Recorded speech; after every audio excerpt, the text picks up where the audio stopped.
sobre saúde emocional. É um tema bastante divulgado, né, difundido, bastante exposto, mas quando para pensar, a meu ver, eu não acho tão simples de defini-lo. Acredito que se perguntar para qualquer um o que seria de fato uma saúde emocional, é fácil dar uma travada. Primeiro, saúde, etimologicamente, significa ter tudo salvo, né, algo por inteiro. O que não fica também muito claro, então eu gosto da ideia de pensar quão bem algo está funcionando.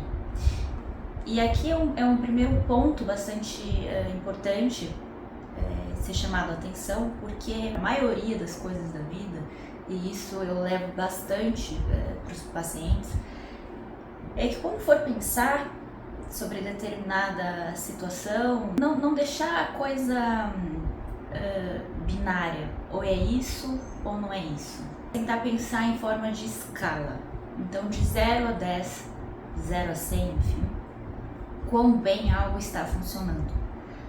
E aí a gente pode pensar em várias esferas da vida.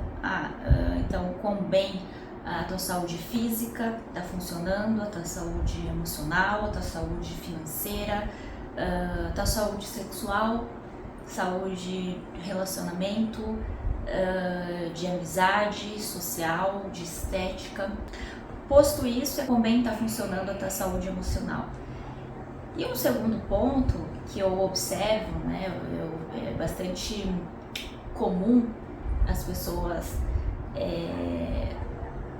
alocarem a saúde mental, a saúde emocional como sendo algo linear, quando a vida estiver funcionando super bem, as coisas dentro dos conformes.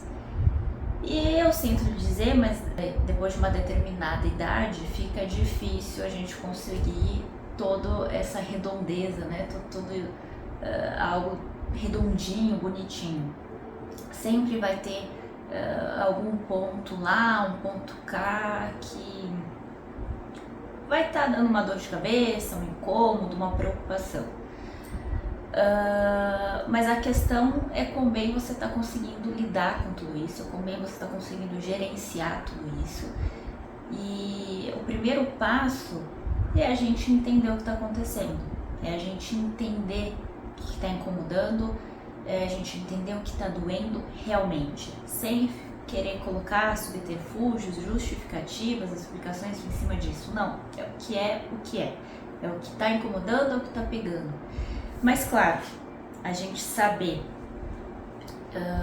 os nossos problemas, a gente saber as nossas dores, as nossas dificuldades, não significa que a gente saiba lidar com elas, né? Eu posso estar com uma dor de dente, saber que é uma cárie não significa que eu sei resolver, né? É outro passo, é procurar caminhos, né? Seja através da psicoterapia, seja em livros, filmes, músicas, ideias, reflexões, formas de lidar com aquilo. Vou fazer uma analogia como um celular.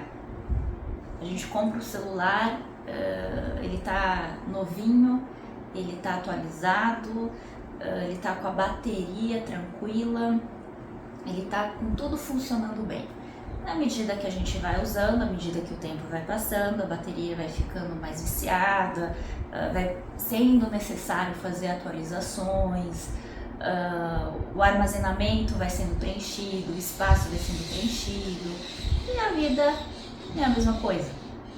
Muitas vezes a gente vai precisar fazer atualizações da nossa vida, de quem nós fomos, de quem somos, atualizações de pessoas com quem a gente convive, com quem a gente gosta, e eventuais mudanças nisso.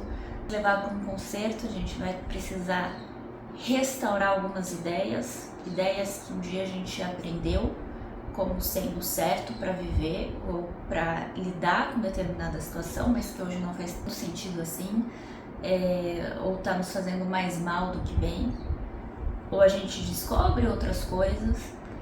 Então, quando eu penso em saúde emocional, eu penso sobre tudo isso. É uma variedade de virtudes que a gente precisa ir aprendendo precisa ir modificando, restaurando.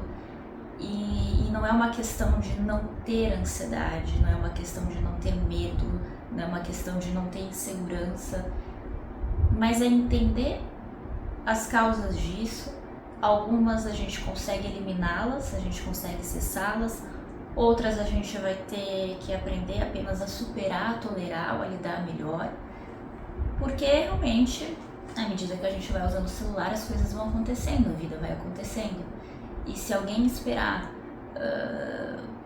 por uma felicidade, ou por uma paz, ou por uma saúde emocional em dia, quando tudo estiver tranquilo, quando tudo é igual pessoas muitas vezes que eu vejo pela internet que falam, minha saúde mental está em dia, significa que ela conseguiu fazer tudo que ela queria durante o dia e não teve nenhum problema, então ela conseguiu dormir no horário que ela estipulou como sendo o ideal e acordar cedo no horário que ela considera ideal, e aí a gente já tem um problema, porque para você conseguir ter uma noite de sono tranquilo, muitas vezes você vai ter que lidar com as suas preocupações, que muito frequentemente, né, muito comum vir à noite na medida em que está tudo quieto, tudo escuro e você não tem distrações, então já começa aí a encrenca.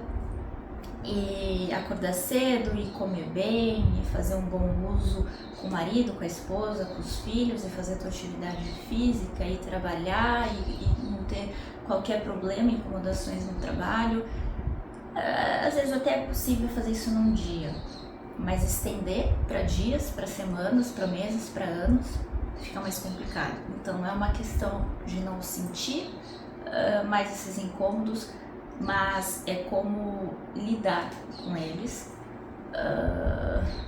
de uma maneira, inclusive, que a pessoa não vai ficando mais amarga com o tempo, com a idade. Pelo contrário, apesar dos pesares, ela fica mais leve, mais jovial.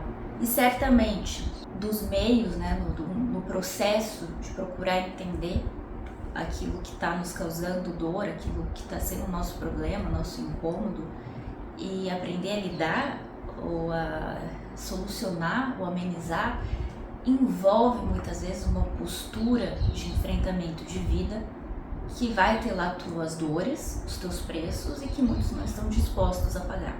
Onde fica ainda mais abalada a vida em diversas áreas, em diversos sentidos, tornando-a certamente mais pesada, mais insossa, mais triste, enfim. Então, a saúde emocional, ela vai além de conseguir fazer atividade física, meditação e afins. É claro que isso ajuda, mas seria algo mais momentâneo para os efeitos. Há uma série de outras virtudes complexas, não digo que são fáceis, mas necessárias para a gente viver melhor. Eu espero que tenha sido útil. Até a próxima.